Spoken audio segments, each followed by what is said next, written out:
Prime Minister Modi and I have come to Houston to celebrate everything that unites America and India, our shared dreams and bright futures. I've also come to express my profound gratitude to the nearly 4 million amazing Indian Americans all across our country.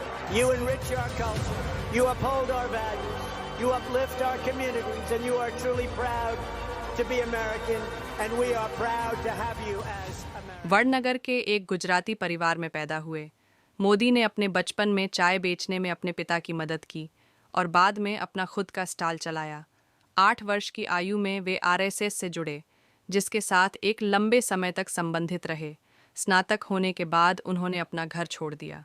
Modi ने 2 साल तक भारत भर में यात्रा की और अनेकों धार्मिक केंद्रों का दौरा किया। 1969 या 1975 में वह आरएसएस के लिए पूर्णकालिक कार्यकर्ता बन गए। 1975 में देश भर में आपातकाल की स्थिति के समय उन्हें कुछ समय के लिए अज्ञातवास करना पड़ा। 1985 में वे बीजेपी से जुड़े और 2001 तक पार्टी पदानुक्रम के भीतर कई पदों पर कार्य किया, जहां से वे धीरे धीरे भाजपा में सचिव के पद पर पहुंचे गए। गुजरात भूकंप 2001, भुज में भूकंप के बाद गुजरात के तत्कालीन मुख्यमंत्री केशुभाई पटेल के असफल स्वास्थ्य और खराब सार्वजनिक छवि के कारण श्री नरेंद्र मोदी को 2001 में गुजरात के मुख्यमंत्री पद पर नियुक्त किया गया। श्री नरेंद्र मोदी शीघ्र ही विधायी विधानसभा के लिए चुने गए। 2002 के गुजरात दंगों में उनके प्रशासन को कठोर माना गया है। इस समय उनके संचालन की आलोचना भी हुई। हालांकि सर्वोच्च न्यायालय द्वारा नियुक्त विशेष जांच दल एसआईटी को अभियोजन पक्ष की कार्यवाही आरंभ करने के लिए कोई प्रमाण नहीं मिला। गुजरात के मुख्यमंत्री के रूप में उनकी नीतियों को आर्थिक विकास को प्रोत्साहित करने के लिए श्रेय दिया गया। वे गुजरात राज्य के 14वें मुख्यमंत्री रहे।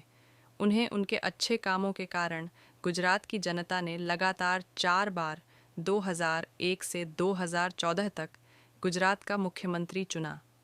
गुजरात विश्वविद्यालय से राजनीति विज्ञान में स्नातकोत्तर डिग्री प्राप्त श्री नरेंद्र मोदी विकास पुरुष के नाम से जाने जाते हैं और वर्तमान समय में देश के सबसे लोकप्रिय नेताओं में से हैं। 13 टाइम पत्रिका ने मोदी को पर्सन ऑफ द ईयर 2013 के 42 उम्मीदवारों की सूची में शामिल किया है। 14 अटल बिहारी वाजपेयी की तरह नरेंद्र मोदी एक राजनेता और कवि हैं। वे गुजराती भाषा के अलावा हिंदी में भी देश प्रेम से ओतप्रोत कविताएं लिखते हैं। 15-16 उनके नेतृत्व में भारत की प्रमुख विपक्षी पार्टी भारतीय जनता पार्टी ने 2014 का लोकसभा चुनाव लड़ा और 282 सीटें जीतकर अभूतपूर्व सफलता प्राप्त की।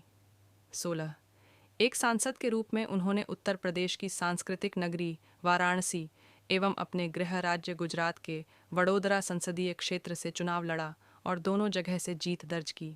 18-19 उनके राज्य में भारत का प्रत्यक्ष विदेशी निवेश एवं बुनियादी सुविधाओं पर खर्च तेजी से बढ़ा।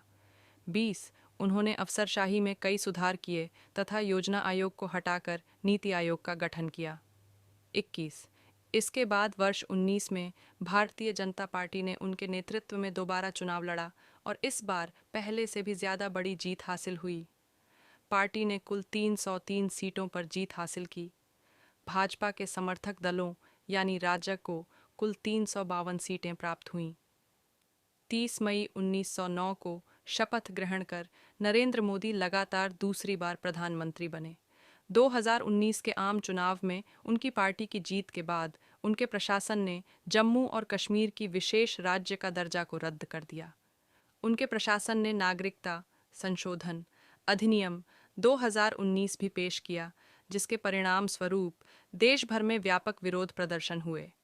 मोदी अपने हिंदू राष्ट्रवादी विश्वासों और 2002 के गुजरात दंगों के दौरान उनकी कथित भूमिका पर घरेलू और अंतर्राष्ट्रीय स्तर पर विवाद का एक आंकड़ा बना हुआ है, जिसे एक बहिष्कारवादी सामाजिक एजेंडे के प्रमाण के रूप में उद्धृत किया गया है।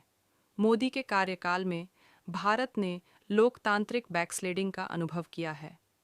इसके बाद वर्ष 2024 में भारतीय जनता पार्टी ने उनके नेतृत्व में दोबारा चुनाव लड़ा और इस बार पार्टी ने कुल 240 सीटों पर जीत हासिल की।